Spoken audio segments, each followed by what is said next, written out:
ମୋ ନାଁ ବିଜୟ କୁମାର ପଣ୍ଡା। ମୁଁ ମୁଦୁଲିପଡ଼ା ଗ୍ରାମ ପଞ୍ଚାୟତର ପିଓ। ମୁଁ ଆଜି ଛୁଟି ଦିନରେ ବି ଆଜି ଯାଇଥିଲି ଘର ଦେଖିବା ଲାଗି। ପିଏମ୍ ଜନମନ ଘର ଦେଖିକି ଦାନ୍ତିପଡ଼ା ଗ୍ରାମରେ ବୁଲାବୁଲି କରିକି ଦେଖାଦେଖି ସରିକି ଆସିଲା ପରେ ଲୋକମାନେ ମଦ ପିଇକିରି ଆସିଥିଲେ। ମୋତେ ଏଠି ଗୋଟେ ଲୋକ ଆସିକିରି ମୋର ଏଠି ମାରାମାରି ମୋତେ କଲା। ମୋତେ ଛୁରୀରେ ଏଠି ପୁରା ଟାଣିକି ମୁଁ ସେଠୁ ଖସିକିରି ଦୌଡ଼ି ଆଇଲା ବେଳକୁ ମୋତେ ପଥର ଧରିକିରି ମୋତେ ଗୋଡ଼ରେ ମୋତେ ମାରିଲା। ମୋର ମାଡ଼ ହେଇଛି। ମୁଁ ଯାଉଛି ଏବେ ବିଡ଼ିଓ ମ୍ୟାଡ଼ାମଙ୍କ ନିର୍ଦ୍ଦେଶକ ମୁଁ ଯାଉଛି ଏବେ ଏଫଆଇଆର ଦେବା ଲାଗି ଥାନାରେ ଯାଉଛି ଏବେ। ମୋ ନାଁ ବିଜୟ କୁମାର ପଣ୍ଡା। ମୁଁ ମୁଦୁଲିପଡ଼ା ଗ୍ରାମ ପଞ୍ଚାୟତର ପିଓ।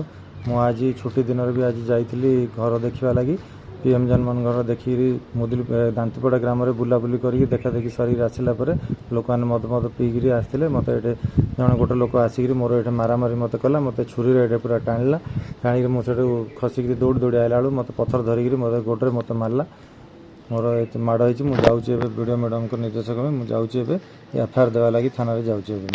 ପିଏମ୍ ଜନମନ ଘର ଦେଖିକିରି ଦାନ୍ତିପଡ଼ା ଗ୍ରାମରେ ବୁଲାବୁଲି କରିକି ଦେଖାଦେଖି ସରିକି ଆସିଲା ପରେ ଲୋକମାନେ ମଦ ପିଇକିରି ଆସିଥିଲେ। ମୋତେ ଏଠି ଗୋଟେ ଲୋକ ଆସିକିରି ମୋର ଏଠି ମାରାମାରି ମୋତେ କଲା। ମୋତେ ଛୁରୀରେ ଏଠି ପୁରା ଟାଣିକି ମୁଁ ସେଠୁ ଖସିକିରି ଦୌଡ଼ି ଆଇଲା ବେଳକୁ ମୋତେ ପଥର ଧରିକିରି ମୋତେ ଗୋଡ଼ରେ ମୋତେ ମାରିଲା। ମୋର ମାଡ଼ ହେଇଛି। ମୁଁ ଯାଉଛି ଏବେ ବିଡ଼ିଓ ମ୍ୟାଡ଼ାମଙ୍କ ନିର୍ଦ୍ଦେଶକ ମୁଁ ଯାଉଛି ଏବେ ଏଫଆଇଆର ଦେବା ଲାଗି ଥାନାରେ ଯାଉଛି ଏବେ।